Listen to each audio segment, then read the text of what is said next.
মৌসুমী নিম্নচাপ অক্ষরেখা বর্তমানে উড়িষ্যার ওপর দিয়ে বঙ্গোপসাগর পর্যন্ত বিস্তৃত রয়েছে।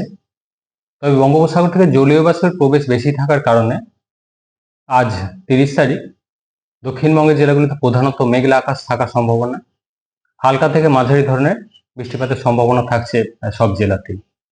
দু এক জায়গা বজ্রবিদ্যুতের সম্ভাবনা রয়েছে। পরবর্তী দুদিন অর্থাৎ 31 তারিখ 1 তারিখ কিছুটা কমে যাবে বৃষ্টিপাত। মেনলি বিক্ষিপ্ত হালকা বৃষ্টির সম্ভাবনা থাকবে 31 থেকে 1 তারিখের মধ্যে দক্ষিণবঙ্গের জেলাগুলিতে। 2 তারিখ থেকে আবার পরবর্তী 3-4 দিন আবার একটু বাড়বে। মেনলি 2 তারিখ থেকে মৌসুমী নিম্নচাপ অক্ষরেখা আমাদের দক্ষিণবঙ্গের কাছাকাছি আসার সম্ভাবনা রয়েছে এবং সেই সাথে জলীয় বাষ্পের প্রবেশ বেশি থাকার কারণে আবার একটু বাড়বে 2 তারিখ থেকে পরবর্তী 3-4 দিন।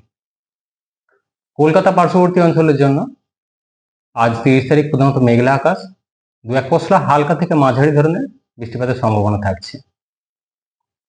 সর্বোচ্চ তাপমাত্রা কলকাতা পার্শ্ববর্তী অঞ্চলের জন্য 32 ডিগ্রি কাছাকাছি, সর্বনিম্ন 26 ডিগ্রি কাছাকাছি থাকবে।